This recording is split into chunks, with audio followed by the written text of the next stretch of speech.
मंडळी, ठरलं तर मग या मालिकेचा आजचा म्हणजेच 11 जूनचा एपिसोड रिव्ह्यू तुम्ही बघत आहात. आजचा भाग त्यांनी जरा बरा दाखवलाय बरं का मंडळी. ओके, म्हणजे नॉर्मल असा एपिसोड आहे. सुरुवातीला आपण बघतोय की अर्जुनला आठवण येत असते सायलीची. काल शेवटचा सीन दाखवला होता ना त्यांनी.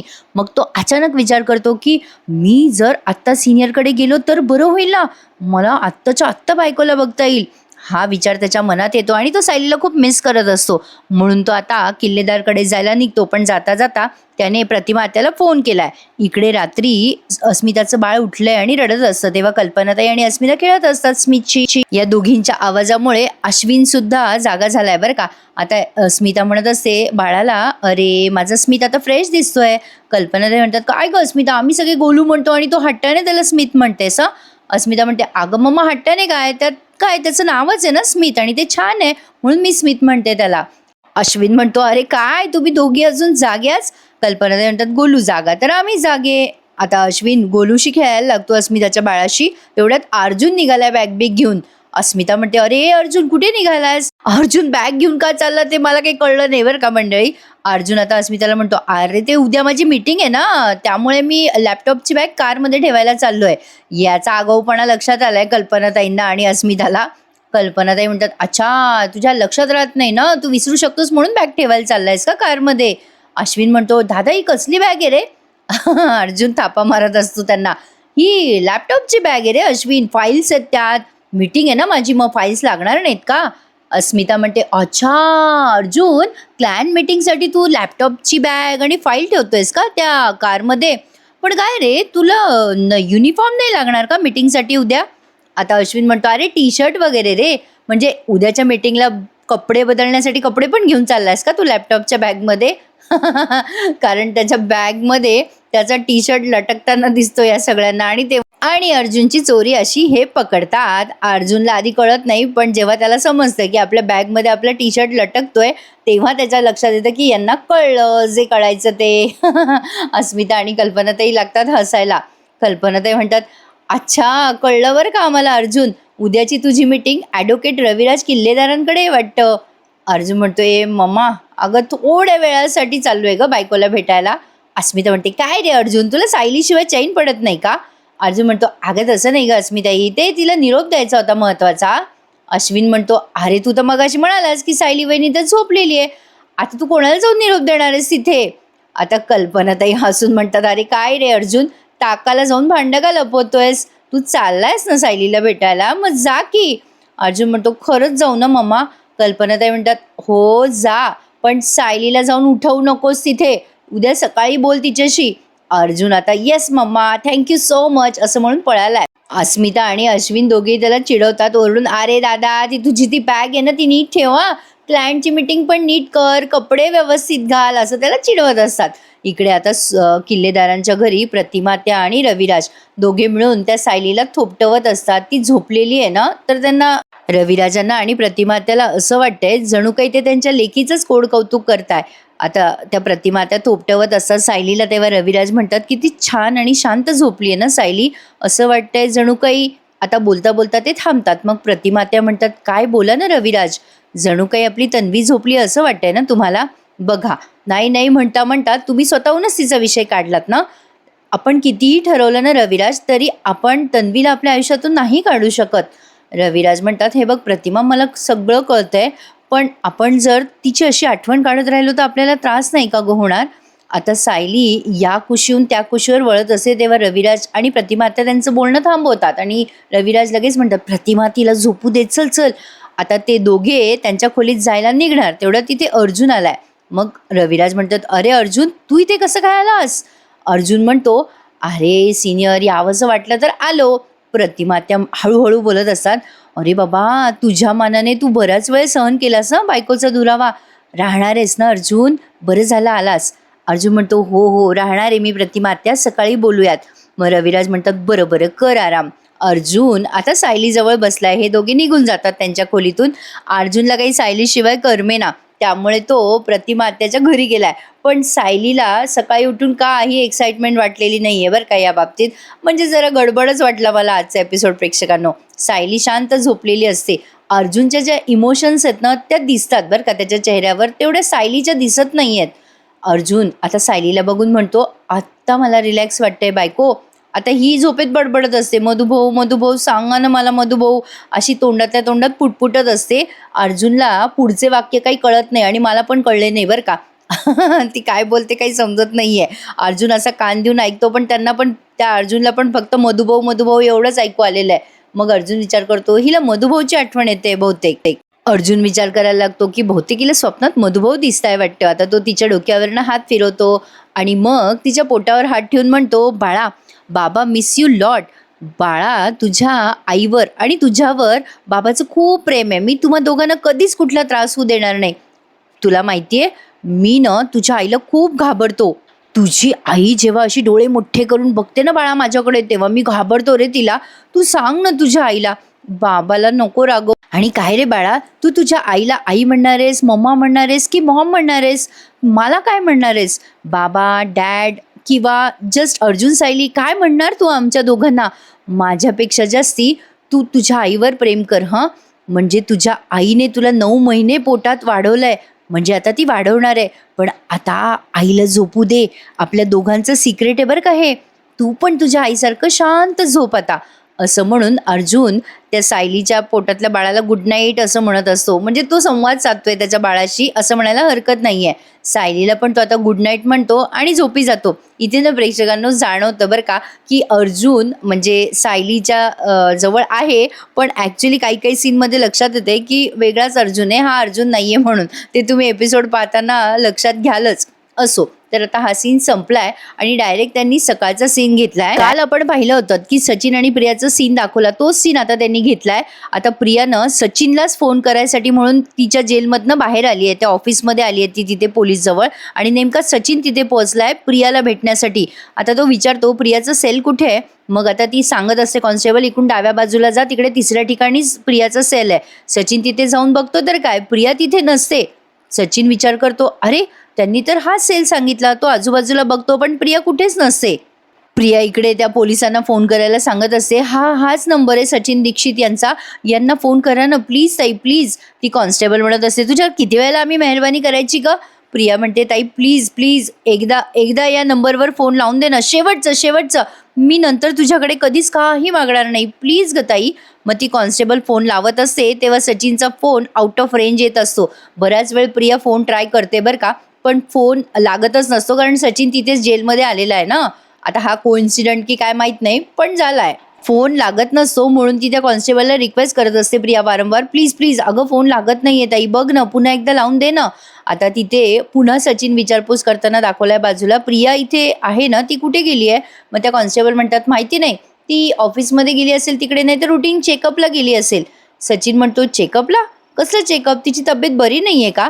तेवढ्यात त्या कॉन्स्टेबलला कोणाचा तरी फोन येतो म्हणून ती फोनवर बोलत बोलत निघून जाते. सचिनला प्रियाची गुड न्यूज तिच्याच तोंडून कळते असं म्हणायला हरकत नाहीये. सचिन आता विचार करतो, ही प्रिया कुठे गेली आहे? मला सुभेदारांना बर्बाद करायचं असेल ना, तर मला या प्रियाची भेट घ्यावीच लागणार आहे. प्रिया इकडे सारखा सचिनला फोन करत असे, पण सचिनचा फोन लागतच नसतो. शेवटी त्या ज्या पोलीस आहेत ना, त्या फोन कट करत म्हणतात, फोन लागत नाहीये ना, मग कशाला पुन्हा फोन करतेस ग? जा हिला घेऊन जा आतमध्ये. प्रिया म्हणते, अहो एकदा ट्राय करू द्या ना ताई, नेटवर्क नसेल कदाचित, फक्त एकदा. पण त्या पोलीस म्हणतात, चल फोन ठेव खाली, चल फोन ठेव, घेऊन जावं हिला. प्रिया सारखी रिक्वेस्ट करत असते, पण तिचं ते ऐकतच नसतात आणि घेऊन जातात शेवटी तिला तिच्या सेलमध्ये.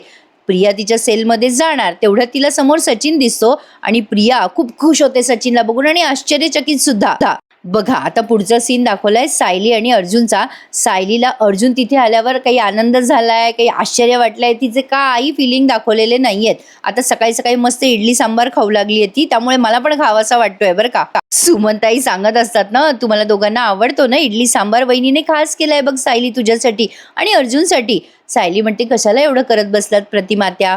आता प्रतिमात्या म्हणतात, अगं सायली तू आराम करायला आली आहेस ना इथे, तुझं चालूच आहे काही ना काही, नाश्ता करा बरं दोघं शांतपणे. आता सायली लगेच अर्जुनला विचारते, अहो इन्स्पेक्टर सावंताचा फोन आला होता का तुम्हाला? अर्जुन म्हणतो, हो आला होता, त्यांनी केलंय इन्व्हेस्टिगेशन सुरू, तू टेन्शन नको घेऊस. तेवढ्यात सायलीला कुसुमताईचा फोन येतो. सायली म्हणते, बोल कुसुमताई. मग तिकडनं कुसुम म्हणते, अगं तू आणि अर्जुन सर हॉस्पिटलला याल का लवकर? सायली म्हणते, का गं काय झालं? सायलीने असं म्हटल्या कुसुम म्हणते, अगं त्या डॉक्टरांना काहीतरी बोलायचं आहे तुमच्याशी, काय बाई मला सांगितलं नाही त्यांनी, मला टेन्शन आलंय गं. मग सायलीला बोलता बोलता खोकला लागतो. कुसुमचा फोन चालू आहे बरं का. पटकन प्रतिमात्या तिला पाणी देतात. अर्जुन पाणी देतो. सावकाश सावकाश. आता सायलीचा खोकला काही जाईना. अर्जुन म्हणत असतो, थांब ग जरा सायली, पाणी पिता पिता बोलू नकोस. आता प्रतिमात्या म्हणतात, अरे हो हो शांत हो अर्जुन. पटकन प्रतिमात्या उठतात आणि तिची पाठ चोळायला लागतात आणि तिला म्हणतात, वर बघ बरं सायली, वर बघ. सायली आता वर बघते आणि तिचा ठसका जातो. कॉमन गोष्ट आहे प्रेक्षकांनो. पण तरी सायलीला वाटतं प्रतिमात्याने पाठीवरून हात फिरवता जादूच झाली. ती खुश होऊन म्हणते, अगं बाई आत्या किती छान वाटतंय मला, तुम्ही हात फिरवला आणि जादूच झाली. असं म्हणून ती पटकन प्रतिमात्याच्या हाताची पापी घेते सायली. मग लगेच सुमन म्हणते, अगं बाई वहिनी तुम्हाला आठवलं का, मला जे आठवलं ते. मग अर्जुन विचारतो, काय आठवलं तुला आत्या. सुमन म्हणते, अरे अर्जुन एकदा लहान असताना आमच्या तन्वीला असाच जोराचा ठसका लागला होता. काही केल्या तिचा खोकला थांबतच नव्हता. वहिनीने असाच पाठीवरून हात फिरवला आणि मग तिचा खोकला थांबला. मग प्रतिमात्या पुढे बोलतात, तन्वीने मला असंच विचारलं, तू जादूगार आहेस का ग आई. मग म्हणालीस की हसू नकोस आणि तू नक्की जादूगारच आहेस आई. तू माझ्या पाठीवरून हात फिरवलास आणि मला बरं वाटलं, असं कसं होईल सांग बरं आई. आणि मग तिने ना अशीच माझ्या हाताची पापी घेतली होती. आता एवढा सगळा ग्रीन सिग्नल सायली देते प्रेक्षकांनो. यांना कसं काय कळत नाही बरं, ही आपली मुलगी असू. अवघड आहे बाबा सुभेदार किल्लेदारचं. असो, आता अर्जुनला पण काही कळत नाही. आता तिकडनं कुसुम म्हणत असते, हॅलो हॅलो. मग अर्जुन कुसुमचा फोन रिसीव्ह करत म्हणतो, हां बोला बोला कुसुमताई. मग लगेच कुसुम म्हणते, काय झालं सायलीला, ठीक आहे ना ती, खोकलते का ती. अर्जुन म्हणतो, अगं कुसुमताई ठीक आहे ती, तिला जरा ठसका लागला होता. कुसुम म्हणते, बरं तुम्ही लवकर या दवाखान्यात, मी वाट बघते. अर्जुन फोन ठेवून देतो आता कुसुमचा. सायली म्हणते, कुसुमताई म्हणाली की डॉक्टरांकडे काहीतरी महत्त्वाचं काम आहे, म्हणजे त्यांना आपल्याशी काहीतरी महत्त्वाचं बोलायचं आहे म्हणे. काय ते माहिती नाही आहे, पण आपल्याला जावं लागेल हो हॉस्पिटलमध्ये.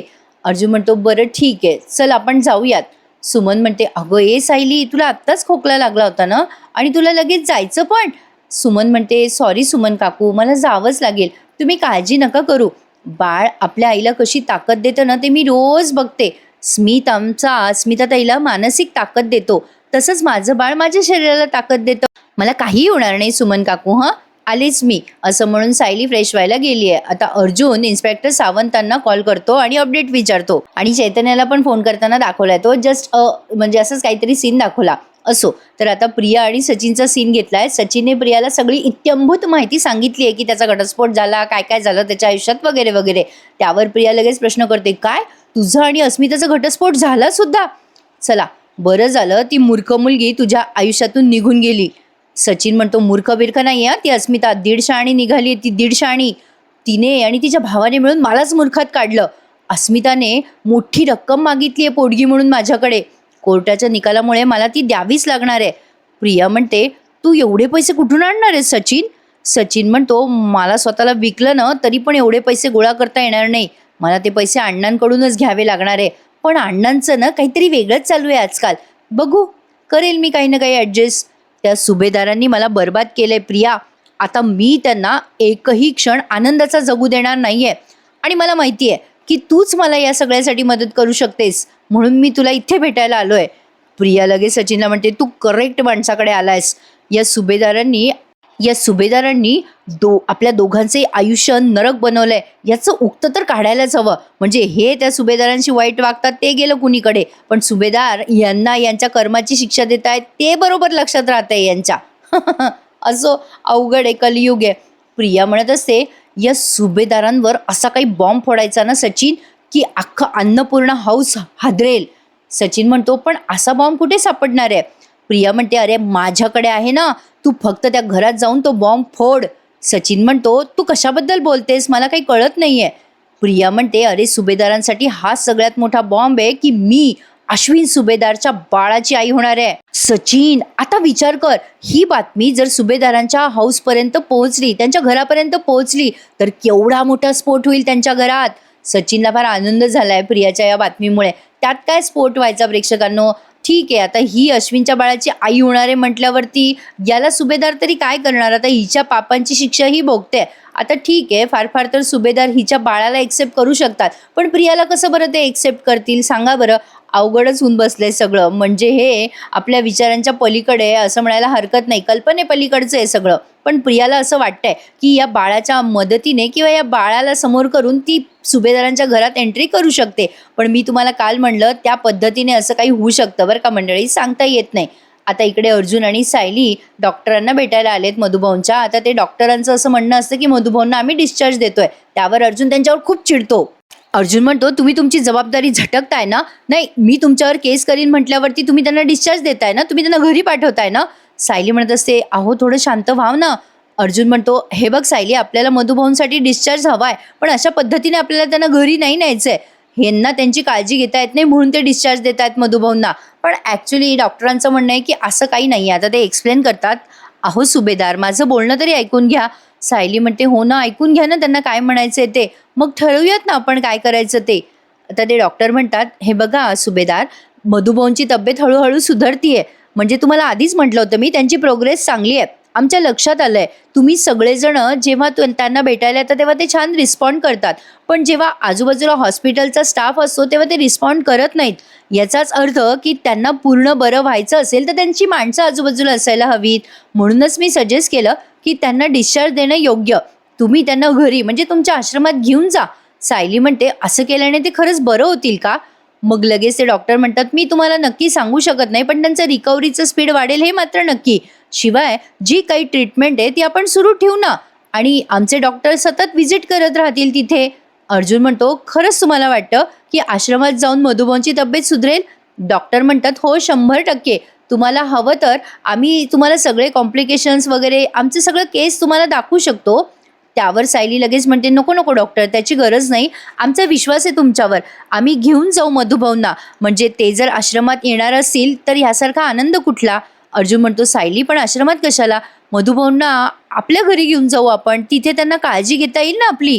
सायली म्हणते, अहो डॉक्टर म्हणतायत तसं बरोबर आहे ना, आश्रमात गेल्यावर मुलं असतील, काका काकू असतील, कुसुमताई असेल, म्हणजे आपल्या घरी गेल्यावर किती नाही म्हणलं तरी आपला हेतू साध्य होणार नाही ना. अर्जुनला मग पटतं सायलीचं बोलणं. अर्जुन म्हणतो, ठीक आहे डॉक्टर, हरकत नाही आहे. मग ते डॉक्टर म्हणतात, तुम्ही प्रोसिजर करून घ्या, दुपारपर्यंत आम्ही पेशंटला डिस्चार्ज देऊ. अर्जुन म्हणतो, सॉरी डॉक्टर, मी जरा चिडलो तुमच्यावर. त्यावर डॉक्टर म्हणतात, अरे नाही नाही, काही हरकत नाही आहे. इकडे अस्मिताला जायचंय इंटरव्ह्यूला. छोटासा सीन दाखवलाय अस्मिताचा. ती आवरत असते आणि विचार करत असते, बापरे खूपच उशीर झालाय आता, मी एव्हा ना निघायला हवं होतं. अस्मिताच्या मनात विचार येतो की सायली आता घरी असती तर बरं झालं असतं, तिने स्मितला सांभाळून घेतलं असतं, म्हणजे मला जाता आलं असतं ना इंटरव्ह्यूला. पण आता काय करू, किती उशीर झालाय. सायलीला पण बोलता येत नाहीये, ती आराम करते ना बिचारी प्रतिमात्याकडे, तिला कसं डिस्टर्ब करू, देवा मी काय करू आता, मला कळतच नाहीये, असं विचारात ती पडली आहे. आता ती काय करेल हे आपल्याला कळेलच उद्याच्या भागात. मला वाटते मंडळी, नेहमीप्रमाणे अस्मिताच्या मदतीला चैतन्य येऊ शकतो. तुमचं मत मला कमेंटमध्ये नक्की कळवा. आता शेवटचं सीन तुम्ही बघत आहात. अर्जुन आता गडबडीत म्हणत असतो सायलीला, चल लवकर बायको, तुला मी आत्याकडे सोडतो आणि इकडे सगळी प्रोसिजर करतो डिस्चार्जची. सायली म्हणत असते, मला थांबू द्या ना इथे, मधुभाऊंना डिस्चार्ज मिळणार आहे. अर्जुन म्हणतो, अगं पण वेळ आहे ना डिस्चार्ज मिळायला, डॉक्टर काय म्हणाले ऐकलं नाही का तू, दुपारपर्यंत डिस्चार्ज मिळणार आहे. ॲम्ब्युलन्समध्ये घेऊन जायचे मधुभाऊंना, किती दगदग होईल या सगळ्यामध्ये, राहू दे बरं तू. लगेच सायली ॲटिट्यूड दाखवायला लागते, तुम्ही नेहमी असंच करता, मला काही करूच देत नाही तुम्ही. अर्जुन म्हणतो, हां हां चल तू काही म्हण, पण मी काही तुला करू देणार नाही आहे काहीच. अर्जुनने आता जरा तिला भावच दिला नाहीये बरं का. अर्जुन सायलीला म्हणतो, आता घरी जाणार आहोत आपण, आणि त्याने कुसुमताईला फोन करून कळवलंय, कुसुमताई दुपारपर्यंत येऊ आम्ही मधुभाऊंना घेऊन, तुम्ही सगळी तयारी करून ठेवा. आता अर्जुन फोन ठेवतो आणि सायलीला म्हणतो, बरं सायली मी काय म्हणतो. सायली म्हणते, जाऊ द्या, मला नाही बोलायचं तुमच्याशी, मी रुसले तुमच्यावर. अर्जुन म्हणतो, बरं ठीक आहे, रुसायचं तर रुस, मी काढेल नंतर तुझा रुसवा, मला सवय झाली आहे तुझ्या रुसायची. काय आहे ना, तू प्रेग्नंट राहिल्यापासून दिवसातून 15 वेळा रुसत असतेस माझ्यावर, असं म्हणून तो हसत असतो. पण सायलीचा चेहरा बघा ना कसा बदललाय. आणि आजचा हा एपिसोड त्यांनी इथेच संपवलाय. तर आता उद्याच्या भागात आपल्याला दिसणार आहे मधुभाऊ आता आश्रमात गेलेत, त्यामुळे सायली पण अर्थात तिथे येणं जाणं वाढवेलच. त्यामुळे आता सायली आश्रमात जाणार आहे, कारण प्रतिमात्याने छोट्या तन्वीची चित्र दाखवली आहेत ना तिला. आता ती चित्र तिनेच काढली आहे असं तिला लक्षात येतं. ती आश्रमात जाते तेव्हा कुसुमताई पण तिला दाखवते की तू ही चित्र काढायचीस इथे. मग तिला छोटी तन्वी दिसते सायलीला तिच्या समोर, आणि ती त्या तन्वीला म्हणते, तू कोण आहेस, मला का दिसतेस, बघ ना माझ्याकडे. सीन जर आम्हाला भीतीदायकच वाटला बरं का प्रेक्षकांनो. ते आधीच त्या छोट्या तन्वीचे केस बिस मोकळे सोडलेले सायली तिच्याकडे बघते. असो, हा सीन बघताना आपल्याला काय फील होईल हे कळेलच आपल्याला. असो, तर आजचा हा एपिसोड असा होता, कसा वाटला मला कमेंटमध्ये नक्की कळवा. तसं नॉर्मलचा एपिसोड होता, आज काही विशेष काही झालं नाही, फक्त मधुभाऊंना सुट्टी मिळाली. आणि हो, हा अर्जुन बिचारा सायलीसाठी प्रतिमात्याकडे मुक्कामाला गेला, त्याचं तर सायलीला काही आश्चर्यही वाटलं नाही, कौतुकही वाटलं नाही, काही वाटलं नाही. तिचे काही एक्सप्रेशन त्यावर दाखवलेच नाही त्यांनी. तर असा होता आजचा हा संपूर्ण भाग मंडळी. भेटूयात उद्या पुन्हा एकदा, ठरलं तर मग या मालिकेच्या नवीन एपिसोड रिव्ह्यूमध्ये. तोपर्यंत काळजी घ्या मंडळी स्वतःची. धन्यवाद.